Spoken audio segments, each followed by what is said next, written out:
Ողջույն հարգելի բարեկամներ, 3 շաբաթից ավելի է Իրանի շուրջ զարգացումները շարունակվում են, իսրայելական եւ ամերիկյան հարվածներին Իրանը փորձում է համարժեք պատասխանել եւ պատերազմը ընդգրկում է ծոցի արաբական երկրները, ինչպես նաեւ Լիբանանը,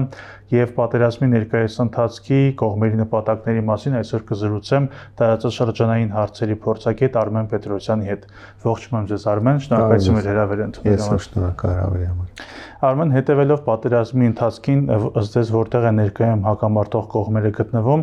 եւ նաեւ հաշվի առնելով այն թափը, որով սկսվեց Իրանի դեմ հարձակումները, որքանով են Իսրայելին եւ Միացյալ Նահանգներին հաջողվել հասնել իրենց նպատակներին։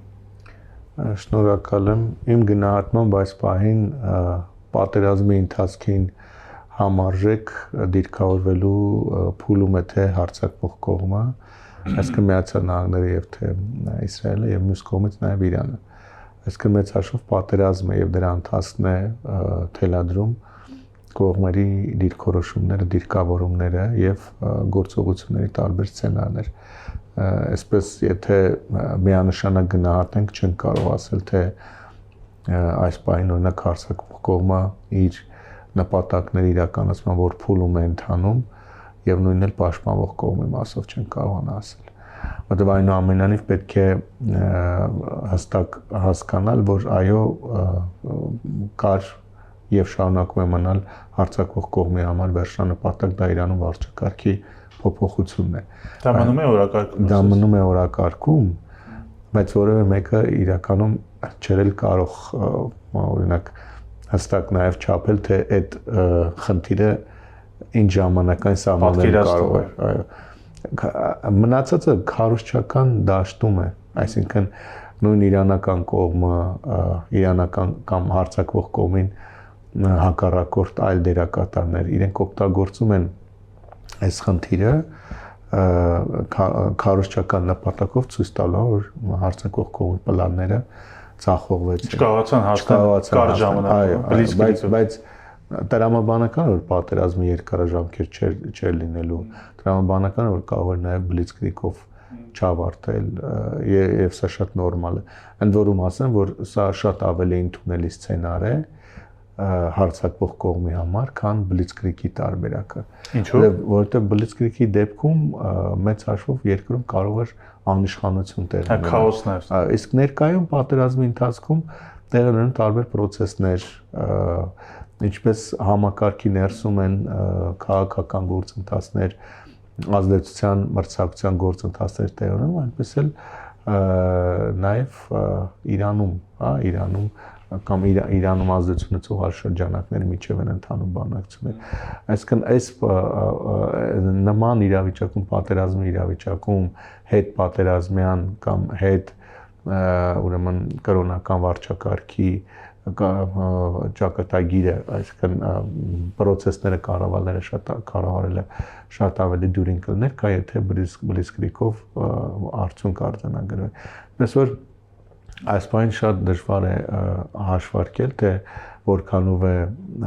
պատերազմը կառավարելության կամ կանխատեսելիության շրջափուլում ընթանում եւ նույնն էլ պաշտպանվող կողմի գործողությունների մասով, այո, իրենք էլ ունեն իրենց դիմադրության սցենարները եւ տեսնում ենք, որ դրանք աշխատում են։ Այնուամենայնիվ աշխատում են, բայց թե որքան տոկունություն ցույց կտա վարչակարգը, դա էլ ուրեմն հստակ չէ, ինչու որտեղ հարձակվող կողմը տարբեր գործողությունների պլաններ եւ սցենարներ ունի, սկսած կոնկրետ ռազմական թիրախների կամ ազդեցիկ ուրեմն պաշտոնյաների թիրախավորումից մինչև տարբեր հոգեբանական, քարոզչական երկրի ներսում, Իրանի ներսում տարբեր էթնիկ խմբերի հետ աշխատանքների սցենարներ, այլ արտաքին դերակատարների ներգրավելու սցենարներ եւ այլն։ Մեծ հաշվով, այսպես կասեմ, գոնե փորձագիտական աչքով երբ որ գնահատում ենք, պատերազմը կանխատեսելիության այն տրամաբանության մեջ է, որի սկզբանը եղել է։ Այսինքն գոնե մասնագետները, ովքեր հետևել են տարածաշրջանին, ծանոթ են դրա կառուցվածքին, այստեղ արկա շահերին եւ հատկապես հակամարտ դերակատարների միջև եղած ուրեմն կոնֆլիկտի տրամաբանությանը եւ իհարկե ազդեցության լծակներին փոխադարձ վստահ եմ, որ գոնե մեծամասնամբ հաստատ 80-90%-ի մակարդակում կանխատեսել են, որ պատերազմը կարող է հենց նման ուրեմն սցենարով ընթանալ։ Հասկանալով, որ այո, բարդ գործընթաց է։ Հետևաբար այն կարծիքները, ըստ որի այս պատերազմը, որի ցկցկվում է իբրև թե նմանվում է ուկրաինական սցենարի չափազանցված է, եւ որքան պետք է այսպես ասած տևի, որ արդեն կարծիքներ հնչեն, որ պատերազմը իսկապես երկար է։ Տեսեք, ուկրաինական սցենարին նմանվելու տարբերակ չունի այս պատերազմը որևէ կերպ, որտեղ այստեղ հակամարտ կողմերի միջև չկա ուղիղ ցամաքային սահման։ Եվ լճացում պատերազմի մեծ հաշվով այնքան էլ կանխատեսելի չէ այն առումով, որ ցամաքային գործողություն պլանավորված չէ։ Այո, եթե ցամաքային գործողություն լիներ, կարող էր լճացման մասին կանխատեսում լինել, բայց ի սկզբանե ցամաքային գործողություն պլանավորված չի եղել եւ հարձակվող կողմեր այդ վերջնանպատակը սահմանելիս եւ դեպի այդ ուրեմն տարբեր սցենարներ նախագծելիս ունեցել է այնպիսի գործողությունների տարբերակ եւ այնպիսի հիմնական խաղադրույքներ, որոնք հենց Իրանի ներսում են, կոնցեպտական ներգրավվածություն մեծ հաշվով ակնհայտ է, որ ի սկզբանե չի եղել եւ դա միանշանակ է, հատկապես Միացյալ Նահանգների գործող վարչակարգը, բնականաբար, որը դրամագծորեն այլ միշտ գործելավոճ ունեցել միջազգային կոնֆլիկտների մասով չէր կարող եւ նաեւ տեսնելով Ռուսաստանի օրինակը չէր կարող նման ռազմավարական սխալ թույլ տալ, մյուսը նաեւ Իսրայելի պարագայում։ Բայց կարող է, չէ, ներողություն, այսինքն իրենք չհասնեն մանավանդ Իսրայելի իր նպատակներին, գլխավոր, այսինքն վարչակազմի փոփոխությանը այդքան հեշտ չհասնի եւ դրանով դե հարվածների ինտենսիվությունը պակասի եւ դրանով ստացվի, որ պերմանենտ ինչ որ ինտենսիվությունը պակասել է, բայց պատերազմը չի ավարտվել։ Նայեք։ Եվ դրանով լճանային ինչ-որտեղ իրավիճակ։ Չէ, տեսեք, պետք է մի բան ֆիքսել,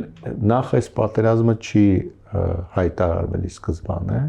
ինչպես 2025 թվականի պատերազմն էր, եւ ընդհանրապես կոնֆլիկտը որպես այդպեսին Իսրայելի եւ Իրանի միջև այս կողմերը չեն հայտարարել, որ կա, պարզ է դիրքավորումից, որ կա նրանց միջև կոնֆլիկտ, բայց ակտիվ գործողությունների փուլ որպես այդպեսին չի հայտարարվել։ Այս ձևակերպումների առումով մենք չունենք նման հստակ, ասենք, ֆիքսված, ասենք, սցենար, ըստ որի կարող ենք առաջնորդվել։ Հիմա 2025 թվականի պատերազմը, երբ որ ավարտվեց, ընդհանրապես պայմանավորվածությամբ, սիմվոլիկ հարվածներով Միացյալ Նահանգների եւ Իրանի կողմից սիմվոլիկ հարվածներով ընդհատվեց պատերազմը։ Հիմա նույնն էլ այս բառը, այսինքն այս կոնֆլիկտի տրամաբանությունն է այդպեսին։ Գուցե եւ այս ընթացիկ ակտիվության, ռազմական ակտիվության շրջանում էլ կողմերը չհասնեն իրենց վերջնանպատակների իրացմանը եւ մեծ հաշվով հրադադար չի կարող որևէ կերպ որևէ փաստաթուղթ ստորագրվել, բայց հարձակվող կողմը պարզապես կարող է գնահատել իր ռեսուրսներն եւ հնարավորությունները, ինչ որ փուլի միակողմանի դադարացնել գործողությունները։ Եվ հետո նորից ակտիվացնել։ Այո, հետո արդեն նորից հետևելով մյուս process-ներին, նեք ինչի է կոնֆլիկտը հենց հիմա ակտիվացավ, որովհետեւ դրա համար շատ մեծ հիմքեր 2025-ի ավարտին եւ 26-ի սկզբին Իրանի ներսում տեղի ունեցած բողոքի գործողությունները, որ հասարակության բավականաչափ լայն շերտերի մոտ կային շատ բարձր ապաթիա իշխանությունների նկատմամբ, ընդհանրապես լարվածություն եւ տնտեսական ծանր վիճակ։ Հիմա էլի գուցե դադարեցնեն ինչ որ փուլ, երբ որ հասկանում եւ իսկ ռեսուրսները ակնհայտ կերպով սպառնում են, որ չեն կարողանում հասնել իրենց նպատակին, հետո կրկին հետևելով արդեն Իրանում Իրանի շուրջ process-ներին նորից ակտիվանա ռազմական շրջափուլը։ Այնպես որ միանշանակ գծած սովորաբար նման պատերազմների դեպքում էլ այնպես չէ որ ամեն ինչ կանխատեսելի է կամ պատերազմի սցենարը մեկ ուղղությամբ ինչ որտեղ գրվում է, ինչ որ գլխավոր շտաբներից որևէ մեկում եւ հետո այդպես շարունակվում է։ հետո ըստ դրա էլ ասում ես կամ գնահատում ես ստացվել է պատերազմը, հաջողել է թե ոչ։ Նկատի ունեք Իսրայելն ու Միացյալ Նահանգները ունեն իրենք տարբեր գործողությունների տարբեր սցենարներ, վստահաբար։ Այսինքն Իսրայելն Միացյալ Նահանգները իրենց հայտարարություններով իրենց չեն շահկապել ինչ որ բաների պատահորությունը։ Այլ եմ նշում, այդ վերջին նպատակների հետ կապված, ժամկետների հետ կապված, այդ ամենը մեծ հաշվով ավելի շատ քարոզչական դաշտում է եւ սա բնական է, սա էլ բնական է իրականում, ու պետք է հաշվի առնել, որ բոլոր դերակատարներն էլ թե հարձակվող, թե պաշտպանող ունեն իրենց հակառակորդները, ակտիվ եւ պասիվ հակառակորդները եւ յուրաքանչյուր արդեն իր ուրեմն գործողությունների եւ հնարավորությունների սահմաններում փորձում է ազդել պատերազմի ընթացքի վրա։ Շատ լավ, ես այս համատեքստում նաև կուզեի պատերազմի հարցնել Հորմուզի նեղուցի մասին, դրա հեռանկարի հետ կապված, որովհետև Դոնալդ Թրամփը 48 ժամ վերջնաժամկետ է տվել, որպեսզի բացվի որևէ արգելք այլևս չլինի, որից հետո նաև Իրանն էլ սպառնացել է, որ դրանով էլեկտրակայանները կոչնչացնեն արաբական երկրների եւ այլն։ Նկատի ունեմ, ինչպես եք պատկերացնում այս Հորմուզի նեղուցի ճգնաժամի հանգուցալուծում, էլի սա կարող է պատերազմը բոլորովին այլ հարթություն տեղափոխել։ Էլի կախված է նրանց, թե պատերազմը ինչպեսի շարունակություն կունենա։ Դիցուկ պատկերացնենք մի սցենար, երբ որ հարձակվող կողմը որոշում է դադարեցնել գործողությունները, հարձակումը։ Այլևս նեղուցը փակ պահելու իմաստը ո՞րն է։ Խաղակարդ որպես ինչի համար։ Բանակցություններում ինչ որ բան զիջելու։ Դու բանակցություններ չկան։ Իրանը եթե շարունակեց փակ պահել, եթե հիմա հիմնական պատճառը, որը նաև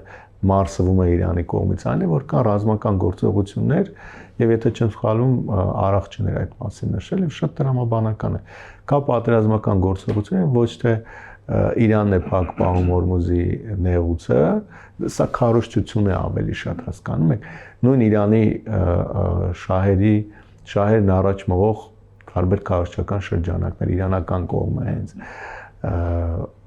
արևմուտքի դեմ եղած դերակատարները, հա, իրենք նշում են Իրանը փակել է Հորմուզի նեղուցը։ Այդպիսի բան չկա, Իրանը չի փակել Հորմուզի նեղուցը։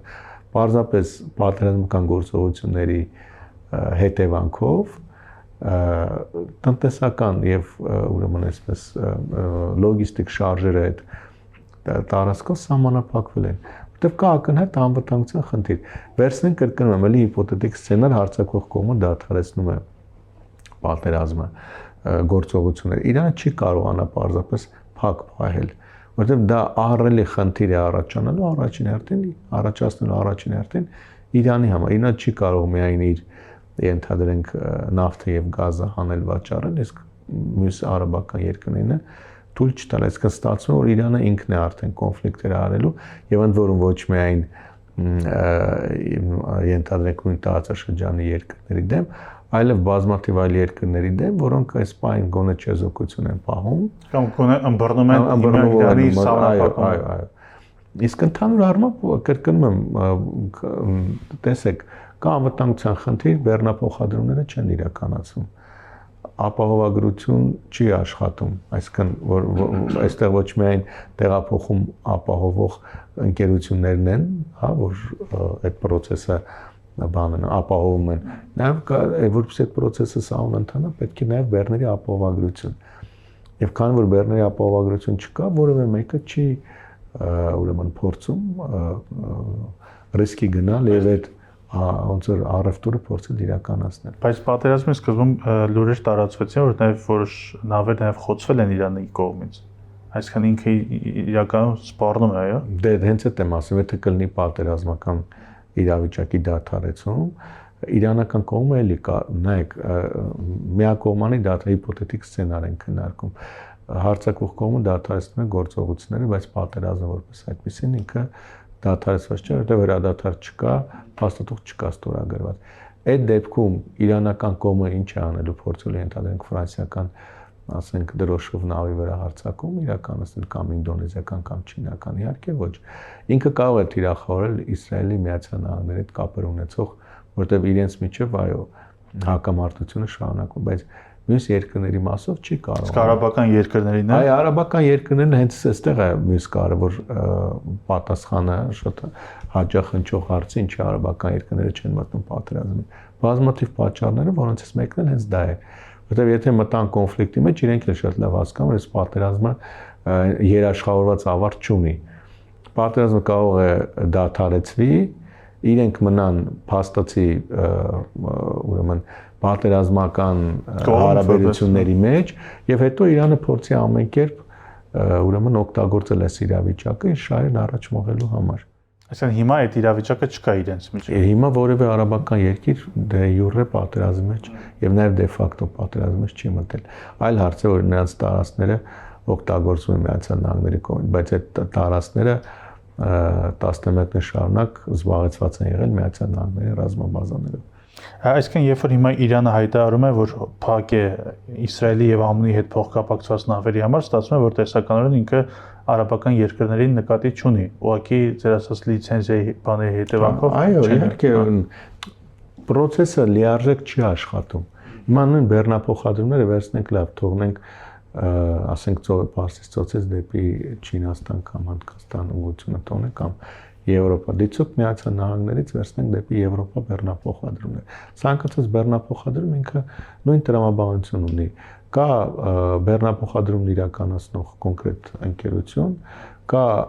այդ process-ը ապահովագրական ընկերություն եւ կան առևտուրանող կողմեր։ Որպեսզի process-ը լիարժեք աշխատի եւ որևէ մեկը կորուստներ, այսինքն երաշխավորված իմանա, որ ինքը եթե ինչ-որ բան է ձեռք բերում, այդ ապրանքը գալու է հասնի իրավ, այդ ամբողջ մեխանիզմը պետք է աշխատի։ Հիմա կան բեռնափոխադրող ընկերությունները, կա բարձրված բեռը, բայց ապահովագրող ընկերությունները չեն ապահովագրում, այստեղ ամենակարևորը։ Դե շատ լավ հասկանում եմ, որ եթե պատերազմ է ընթանում, եթե իրենք ապահովագրեն, կարող են ունենալ ահռելի կորուստներ։ Ու մյուսն էլ նաև բեռնափոխադրող կողմը, ինքը շատ լավ հասկանում, որ եթե պատերազմ է ընթանում, իր նավն էլ կարող է հայտնվել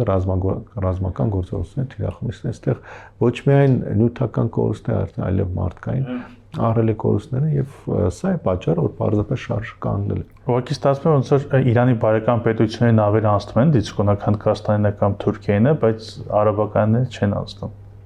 Դե հենց այստեղ գալիս է արդեն մյուս տրամաբանությունը։ Տեսեք, Հնդկաստանն ու որովհետև Միացյալ Նահանգներն ու Իսրայելը իրենք որևէ կերպ չեն թիրախավորելու, չէ՞, նավերին։ Իսկ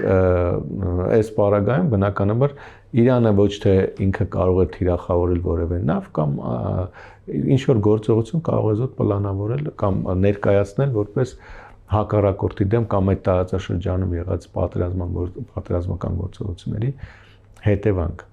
Այս որ ասում ենք Իրանը փակել է հենց այս վտանգի մասին է խոսքը, այլ ոչ թե արգելափակոցը այսպեսին է, այլ ոչ թե Իրանը վերցել եւ փակել է։ Գրկում պետք է քարոզչությունը տարանջատենք իրական process-ը, որպեսզի հասկանանք իրական ինչ։ Դեմար ասում ենք սահմանափակել է կամ սահմանափակ, ամենաճիշտը Հորմուզի նեղուցով ուրեմն բեռնափոխադրումները սահմանափակվել են։ Շարժը ամբողջ ծավալով չի ընթանում։ Այո։ Շատ լավ, արաբական երկրներից խոսեցինք, ամեն դեպքում իրենք որքան էլ որ հենց ուղիղ պատերազմական կողմ չեն, բայց ամբողջովին ներքաշված են պատերազմում այն իմաստով, որ հարվածներ են ընդունում, նաև հաշվի առնելով բնականաբար Միացյալ Նահանգների ներկայությունը եւ արդեն կարծեմ Սաուդյան Արաբիան նոտա է եղել, որպեսզի Իրանի դեսպանատան աշխատակիցները եւ ռազմական ատաշեն դուրս բերվի, որովհետեւ նրանք թիրախավորել էին նաև Յամբու նավահանգիստը, որով այլընտրանքային ուղղություններ, հա, ամեն դեպքում սա փչացնում է Թեհրանի եւ այդ երկրների հարաբերությունները։ Ըստ սա այնքան կփչացնի, որ հետո նորից լուրջ միջնորդների կարիք կզգացվի հարաբերությունները կարգավորել, թե եթե այդ ակտիվ ֆազան պատերազմական վերջանա, ինքնաբերաբար նորից կկարգավորվեն դրանք։ Իմ գնահատմամբ Իրանի այս վարչակարգի հետագա պաշտոնավարման պայմաններում շատ բարդ հարաբերություններ են լինելու տարածաշրջանում բոլոր հետ, ընդ որում նայեք ոչ միայն Պարսից-արաբական միապետությունների հետ, բազմաթիվ երկրների հետ, անգամ ասենք եթե գանք մեր տարածաշրջաններ Ադրբեջանի հետ էլի բարդ հարաբերություններ, Թուրքիայի հետ էլի բարդ հարաբերություններ են լինելու, Հորդանան, Եգիպտոս բոլորի հետ բարդ հարաբերություններ են լինելու։ Ես նաև սրանով եմ պայմանավորում, որ Իրանին էլ այս պահին կամ նման սցենարով ձեռնտու չէ պատերազմի դադարեցումը։ Այսինքն պետք է որոշակի փուլ, որ այդ պատերազմը օգտագործվի Իրանի համար բոլոր հնարավոր երկրների հետ հարաբերությունները կարգավորելու նպատակով։ Որտեղ եթե հիմա նույն սցենարով այս եղած իրավիճակով դադարեցում է պատերազմը,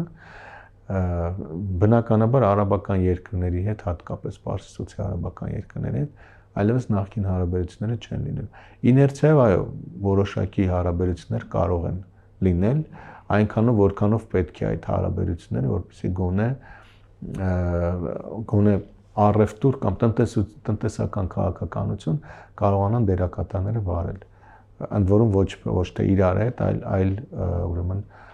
գործընկերների հետ։ Իսկն իներցիայով այդ հարաբերությունները լինելու են։ Այս բարձը որ նախկին վստահություն այլևս չի լինելու, ընդ որում որևէ մեկի կողմից։ Հիմա նրա համար ես կարծում եմ, որ ընդ որում Իրանի մարտավարության մեջ նկատվում է արդեն հենց այդ ուղերձները, օրինակ երբ որ հայտարարում են, որ արաբական երկրները պետք է երաշխավորեն, որ Միացյալ Նահանգների ներկայությունը այլևս չի լինելու տարածաշրջանում։ Այսինքն այս պատերազմը իրենք օգտագործել են եւ Իրանը հերթական ռազմավարական սխալը կանի, եթե նման սցենար օրակարգում չպահպանի։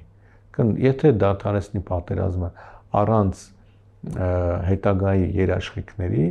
ապա նշանակում է ինքը պարզապես վարչակարգի այսպես վախճանը հետաձգում է եւս որոշ ժամանակահատվածով վախճան մի քիչ գուցե կոպիտ միջանոր ճգնաժամը։ Այո, այսինքն որովհետեւ եթե կա վերջնանպատակ եւ այդ վերջնանպատակը Իրանի հակառակորդների մոտ Իրանում իշխող վարչակարգի փոփոխությունն է, 1 տարի, մի քանի ամիս, 1 տարի, 5 տարի, 10 տարի անընդհատ այդ վերջնանպատակը լինելու է, չէ՞։ Իսկն անընդհատ գործողություններ են իրականացվելու, որպեսզի այդ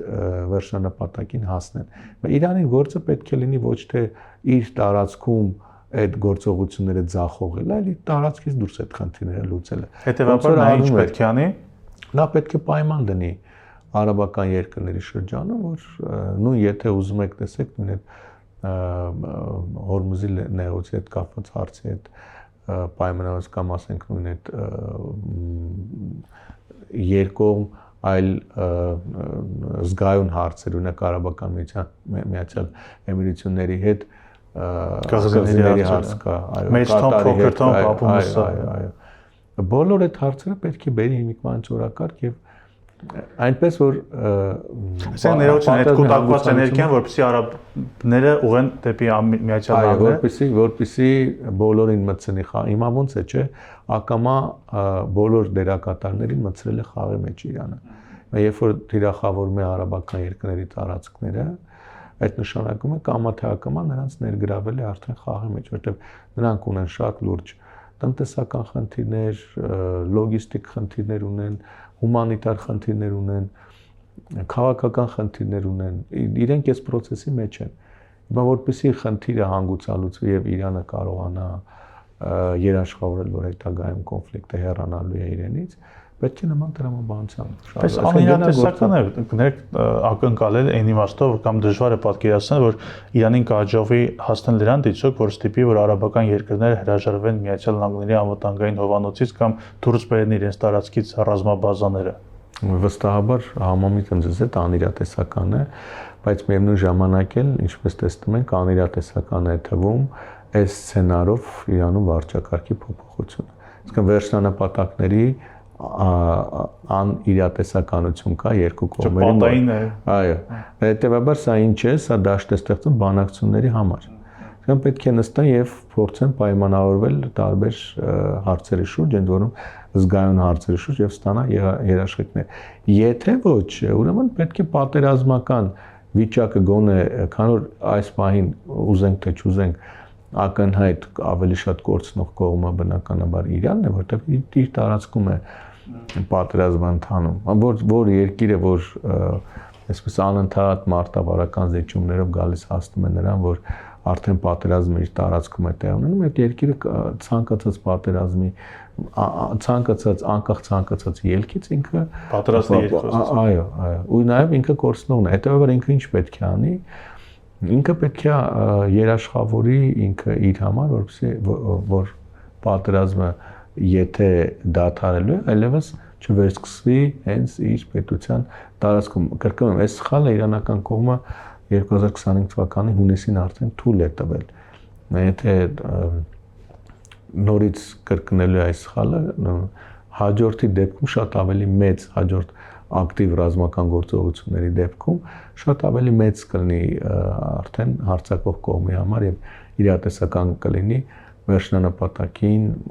հասնել։ Այնպես որ կրկնում եմ, որ իրանական կողմ եւ այսպես ասեմ, տեսանել են արդեն իրանական կողմից նման մտադրություն։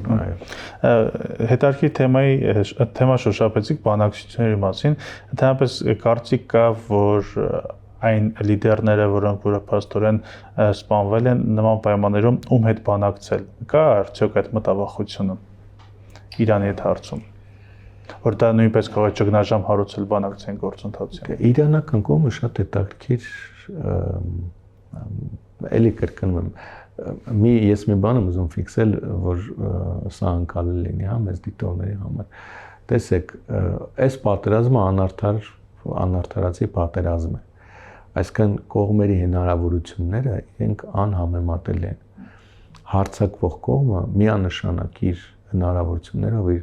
ներուժով մի քանի անգամ գերազանցում է Իրանին։ Սա պետք է փաստենք։ Մյուս կողմից հա Իրանն էլ իր հնարավորությունների ամբողջ ծավալով պատերազմում է, բայց այս հակամարտության տրամաբանությունից ելնելով վերջում էլի չեն կարողանում ասել, թե կողմերից որևէ մեկը հաղթեց, որովհետև հակամարտության տրամաբանությունը, հակամարտության բնույթը ինքը թույլ է տալիս կողմերից յուրաքանչյուրի համար մանևրելու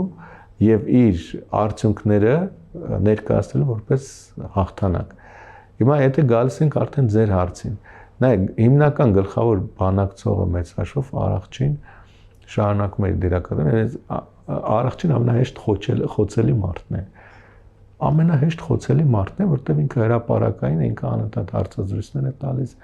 հայտարարություններ ամերիկացի լրագրողների։ Եվ եթե ուզենան նրան խփել, ամենահեշտը նրան շարքից կանեն, բայց չեն անում, այսինքն բանակցությունների մեծ հաշվով հնարավորությունը եւ կապի հնարավորությունը պահպանում են։ Այլ որոշում կայացնողներին։ Հիմա տեսեք, իրանական կողմը ունի հստակ էլի այս մարտավարության, դիմադրության մարտավարության շրջանակում ուրեմն ամենաբարձր մակարդակի անվտանգության կանոններ, որոնք պահպանում են եւ կամ գուցե մարտավարություն։ Հիմա տեսեք նոր հոգեոր առաջնորդի մասին ինչ տեսակի տեղեկատվություն ասես թե տարածվում է։ Կա անգամ դիցուկ կարծիք, որ նա սպանված է, որպես այդպեսին չկա հոգեոր առաջնորդ։ Այսինքն կա այլ մեխանիզմ, որը աշխատում է եւ ինչ որ ֆիկտիվ հոգեոր առաջնորդի կողմի տակ այդ մեխանիզմը արդյունավետ կերպով փորձում է այս պահին վարել պատերազմը։ Սա ամենա, այսպես ասենք, դավադրապաշտական, այո, սցենարն է։ Կա մեկ այլ սցենար, որ հոգեոր առաջնորդը կա, ունի առողջական լուրջ խնդիրներ եւ ի վիճակի չէ ավելի մեծ ներգրավություն ունենալ կառավարմանը։ Եվ կա մեկ այլ սցենար, որ ի վիճակի է, բայց միտումնավոր կերպով այո, պահպանում է խորհրդավորությունը եւ հնարավորինս գաղտնի է պահվում նրա գործոնը, որտեղ նայեք բացի հոգեոր առաջնորդից մեծ հաշվով բոլոր մյուս ֆիգուրների դեպքում համակարգ այո կարողանար այլընտրանքային տարբերակներ առաջարկել եւ տեսնում ենք որ դրանք կան անգամ Լարիջանի, որը էլի շատ ազդեցիկ եւ կարեւոր դեմք էր եւ անգամ այսպես տեսեք Լարիջանի սպանությունը եւ նրանից հետո մեկ այլ ազդեցիկ դեմքի նշանակում այդ պաշտոնեն եւ այդ համակարգի աշխատումը խոսում են մասին, որ ուժեղ համակարգ է։ Հոգեոր առաջնորդի պարագայում շատ բարդ է լինելու, որտեղ փոզիչումային դեմք է մեծ հաշվով ընդունելի բոլորի համար եւ նաեւ հասարակությունն այս պահին անցալում անկախ նրանից կրկնում եմ թե ինչ մակարդակում է նրա ազդեցությունը կառավարման համակարգի վրա սա է պատճառը որ կարծում որ իրանական կողմը նման շատ մեծ պատասխանատվությամբ փորձում է ապահովել հոգեոր առաջնորդի անվտանգությունը այսպես այդ խորհրդավորությունը իսկ տարբերակի կողմնակիցն եք կարծում այո չեմ ուզում այս բանին գնալ դավադրապաշտական այդ հնարավոր սցենարների հետևից չնայած որ որևէ մեկը այս բանը չի կարելի բացառել այսքան մարդ կգտնվի միշտ պաշտոնյա ում հետ կարելի է բանակցել եւ որոշում կայացնել այսքան Իրանի դա չի սպառում բոլորը գիտեն որ կա հոգեոր առաջնորդ բոլորը գիտեն որ վերջնական որոշումը իրենն է հետեւաբար դա բայց այս պահին կա պատերազմ իսկ պատերազմը վարում է ոչ թե հոգեոր առաջնորդը այլ վարում է ԻՀՊԿ-ն այսինքն այստեղ այս պահին որոշում կայացնողների այդ եղած իրավիճակի վրա ազդեցիկ ուրեմն կառույցը ԻՀՊԿ-ն է իսկ սա այս կառույցը այս բան եղած թեկուզ բազմաթիվ խնդիրների համակարգի խնդիրներով համակարգի պայմաններում անխափան գործում է երբ որ արդեն այստեղ խնդիր կառաջանա այն ժամանակ մենք ականատես այսինքն երբ որ ԻՀՊԿ-ն հասկացա որ այլևս չի կարողանում պատերազմ մղել այդ ժամանակ արդեն մենք կտեսնենք բանակցելու մասին կամ բանակցությունների վերաբերյալ ուղերձ հղող, ավելի առարկայական ուղերձ հղող դերակատարի կամ ինչ-որ այլ մեխանիզմի գործարկում։ Շատ լավ, եւ վերջին հարցը, եթե կարելի ավելի համառոտ, բայց համապարփակ, ես խոսեցի Լիբանանի մասին, այստեղ նկատի առնում Հեզբոլլա, որը համակարգված գործում է Իսրայելի դեմ, սակայն որևէ նորություն չենք հանդիպում Համասի կողմից, որը սովորաբար այդ ճակատի առանցքային մաս է կազմել։ Իրենք բավական թուլացած են, թե ունեն իրենց առանձին օրակարգ հզձես։ Տեսեք, այս պահին պատերազմի մեջ մտնելու հնարավորություն ուներ Հիզբալլահը եւ ունեն Եմենի հութիները։ Համասի պարագայում այլևս չկա նման հնարավորություն։ Եթե լիներ նման հնարավորություն, Իսրայելը չէր սկսի այս պատերազմը։ Այսինքն Իսրայելը նախապես, որտեղ Իսրայելի համար ամենախոցելի հատվածը նախ եւ առաջ հենց պաղեստինյան կողմից հնարավոր հարվածի տարբերակներ։ Այսինքն երկրի արևմուտքից հնարավոր հարվածի տարբերակը։ Լիբանանի տարածքից Հիզբալլահի հնարավոր գործողությունները իրենք եւս կառավարել էին, որտեղ դա էլ քաղաքական առումով գոնե Լիբանանի այդ կառավարության միջոցով, այսինքն եթե Իսրայելը չբզբզեր, Հիզբալլահը ինքը չէր մտնելու պատերազմի մեջ։ Ու Սիրիայից էլ ամենից կարևոր բանը հնարավոր ուղղությունը Սիրիան էր, այստեղից էլ չկա այլևս հարձակման։ Միակը դրա համար մնացել է Լիբանանը։ Եվ հիմա սա այդ վերջնական առիթն է, քանի որ տարածաշրջանում կա պատերազմի բոլոր կանոններին, գրված եւ չգրված կանոններին համապատասխան լուծել նաեւ Հիզբալլահի հարցը եւ դրան էլ ականատես ենք լինում։ Ընդ որում այստեղ շատ կարող է, անգամ կարող է Իրանի դեմ պատերազմը դադարեցվել, բայց Լիբանանի դեմ պատերազմը, Հիզբալլահի դեմ պատերազմը ես չեմ կանխատեսում, որ դա կարող է արագ հանգուցալուծվի։ Անկամ ցամաքային գործողությունների սցենար է դիտարկում այս բանը, ընդ որում նույն սցենարով ինչպես իրականացվեց Համասի դեմ Գազայի հատվածում։ Իսրայելը մտնելու է եւ օկուպացնելու Լիբանանի հարավը, հետո մղելու է արդեն Հիզբալլահին ոնց որ Համասի դեպքում զինաթափման, որտեղ Լիբանանը չկարողացա, Լիբանանի կառավարությունը չկարողացա զինաթափել։ Իրանք փորձել են նախ տարբեր ռազմական գործողություններ, որքան հնարավոր է, եւ այդ գործողությունները կրկնում անմարդկային են պարզապես, հա։ Այսինքն որտեղ օթայինով միայն չես կարող իհարկե, այդ հիմնական խնդիրը զինաթափելն է։ Զինաթափել ոնց կարող են անել, միայն ուժի պարտադրանքով։ Ցամաքային ուժի պարտադրանքով։ Օդից էլի խփել են, բայց նաեւ ներխուժել այն կարգի, որ իրականում արդեն նաև Պաղեստինի դեպքում ինչպես եղավ, չէ, Համասի պարագայում բազմաթիվ նաև Պաղեստինյան այլ խմբավորներ անգամ դուրս եկան Համասի դեմ։ Հիմա նույնը կապ չունի ինչ սցենար կան։ Դիցուք թող քաղաքացիական պատերազմ նորից լինի Լիբանանի ներսում, ասենք սուննիներն ու քրիստոնյաները դուրս գան Հիզբալլահին, ասեն վերջացու է դիմադրությունը, որտեղ մեր երկիրն է ձեռքից գնում։ Այսինքն կարող է Իրանի դեմ պատերազմը դադարել, բայց Հեզբոլլահի դեմ որտեղ ասեմ ձեզ,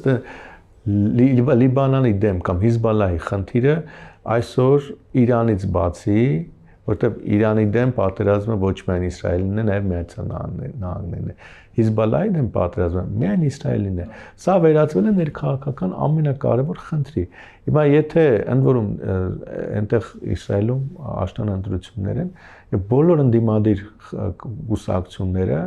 առաջնային օրակարգի հարց են դրել Հիզբալլահի հարցը։ Եթե Նեթանյահուն Հիզբալլահի հարցը չի լուծում, համարվում է, որ այս պատերազմը թե Իրանի դեմ, թե Հիզբալլահի դեմ ձախողված եւ այնքան զրկանք, որ կրում է Իսրայելի հասարակությունը, բնակչությունը, դա անօգուտ էր եւ որևէ կերպ չի երաշխանում հետագայում ուրեմն նույն մարտահրավերների առջեւ երկիրը չի կանգնելու։ Ընդ որում Նեթանյահի բոլոր ուղերձներում նա առաջինը դիմում է իր հասարակությանը, ասում է ժողովուրդ դիմացեք ժամանակավորը, բայց մենք ուրեմն վերջնականապես լուծում ենք մեր անվտանգային խնդիրները։ Անվտանգային խնդիրները նշանակում է ավելի հեռավոր եւ ավելի գլոբալ դա Իրանում վարչակարգի փոփոխություն, իսկ անմիջական հարևանությամբ Հիզբալլահի չեզոքացում նույն այն սցենարով, ինչպես Համասի դեպքում էր։ Շնորհակալություն համապարփակ զրույցի համար։